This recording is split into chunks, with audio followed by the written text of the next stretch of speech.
कर्मों का हिसाब। अस्पताल में एक एक्सीडेंट केस आया। अस्पताल के मालिक डॉक्टर ने तत्काल खुद जाकर आईसीयू में केस की जांच की।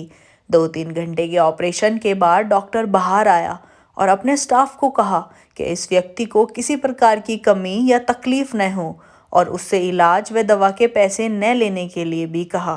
तकरीबन 15 दिन तक मरीज अस्पताल में रहा।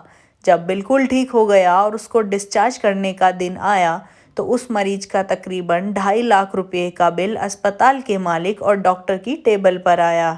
डॉक्टर ने अपने अकाउंट मैनेजर को बुलाकर कहा, इस व्यक्ति से एक पैसा भी नहीं लेना है। ऐसा करो, तुम उस मरीज को लेकर मेरे चेम्बर में लाओ। मरीज व्हीलचेयर पर चेम्बर में लाया गया।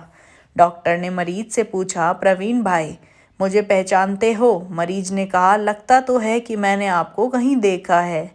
डॉक्टर ने कहा, याद करो, अंदाजन 2 साल पहले सूर्यास्त के समय शहर से दूर उस जंगल में तुमने एक गाड़ी ठीक की थी।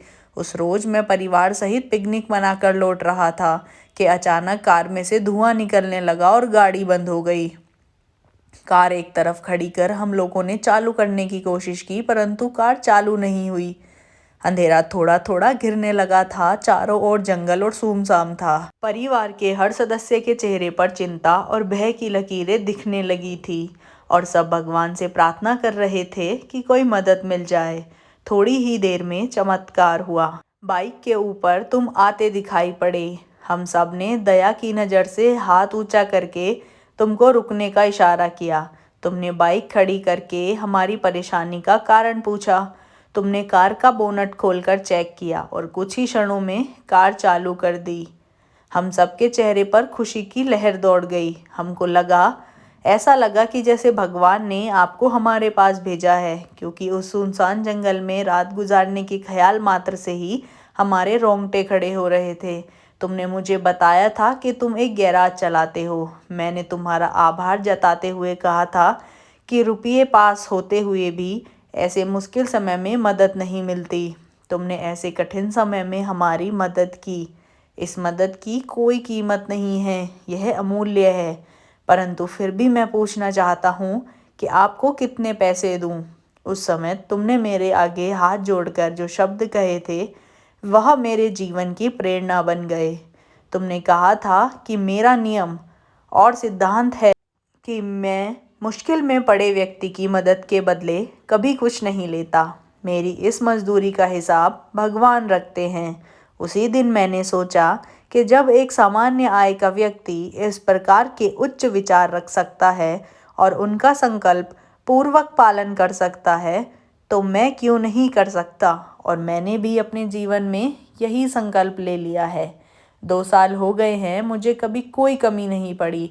अपेक्षा पहले से अधिक मिल रहा है। यह अस्पताल मेरा है। तुम यहाँ मेरे मेहमान हो और तुम्हारे ही बताए हुए नियम के अनुसार मैं तुमसे कुछ भी नहीं ले सकता। ये तो भगवान की कृपा है कि उसने मुझे ऐसी प्रेरणा देने वाले व्यक्ति की सेवा करने का मौका मुझे दिया। ऊपर वाले ने तुम्हारी मजदूरी का हिसाब रखा और वो हिसाब आज उसने चुका दिया। मेरी मजदूरी का हिसाब भी ऊपर वाला रखेगा और कभी जब मुझे ज़रूरत होगी वो ज़रूर चुका देगा। डॉक्टर ने प्रवीण से कहा, तुम आराम से घर जाओ और कभी भी कोई तकलीफ हो तो बिना संकोच के मेरे पास आ सकते हो। प्रवीण ने जाते हुए चैम्बर में रखी भगवान कृष्ण की तस्वीर के सामने हाथ जोड़कर कहा कि हे प्रभु, आपने आज मेरे कर्म का पूरा हिसाब ब्याज समेत चुका दिया। याद रखें कि एक बार भगवान चाहे माफ़ कर दे, परंतु कर्मों का हिसाब चुकाना ही पड़ता है।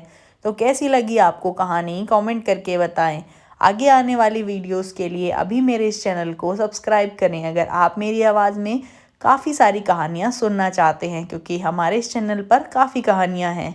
Thanks for watching. आपका दिन शुभ हो।